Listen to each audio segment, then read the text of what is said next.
భూమి భరతనాట్యం ప్రాక్టీస్ చేస్తూ ఉంటుంది. అప్పుడే అటువైపుగా వస్తున్న గగన్ భూమి నాట్యాన్ని మైమర్చిపోయి అలా చూస్తూ నిలబడిపోతాడు. భూమి తన ప్రాక్టీస్ చేస్తూనే ఉంటుంది. ఒక్కసారిగా గగన్ దగ్గరికి వచ్చి క్లాప్స్ కొడుతూ భూమిని అప్రిషియేట్ చేస్తూ ఉంటాడు.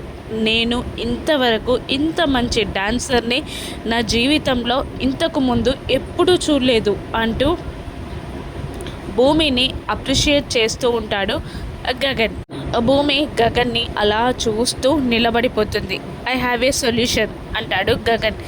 ఏంటది అని అనగానే, నేను మీ అత్తయ్య దగ్గరికి వచ్చి నేనే గగన్ని అని ఒప్పుకుంటాను అని అనేస్తాడు గగన్. అదే ఆకాష్, రండి వెళ్దాం పదండి, మా అత్తయ్య చాలా సీరియస్గా ఉంది, వెళ్దాం పదండి, అత్తయ్య దగ్గరికి హాస్పిటల్కి వెళ్దాం అని భూమి కంగారుగా అంటూ ఉంటుంది.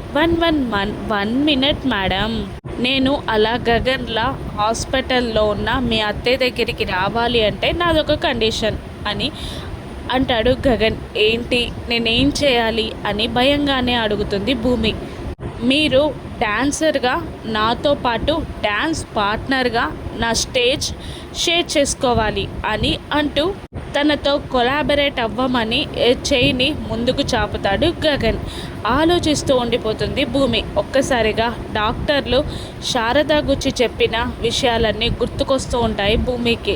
ఇప్పుడు మీ అత్తయ్య గారు డేంజర్ నుంచి బయటపడాలి అంటే గగన్లా ఉన్న వ్యక్తి వచ్చి నేనే నీ కొడుకుని గగన్ని అని మీ అత్తయ్య గారి ముందు ఒప్పుకోవాలి, అప్పుడే మీ అత్తయ్య గారు కోలుకుంటారు అని డాక్టర్లు చెప్పిన మాట గుర్తొస్తూ ఎదురుగా ఉన్న ఆకాష్లా ఉన్న గగన్ డ్యాన్స్ పార్ట్నర్గా మారమని షేక్ హ్యాండ్ ఇస్తున్న విధానాన్ని చూస్తూ నిలబడిపోతుంది భూమి. గగన్ భూమి, అదే ఆకాష్ భూమి ఇద్దరు డ్యాన్స్ పార్ట్నర్స్ అవుతారా? రాను ఎపిసోడ్స్లో చూద్దాం. Thank you for watching.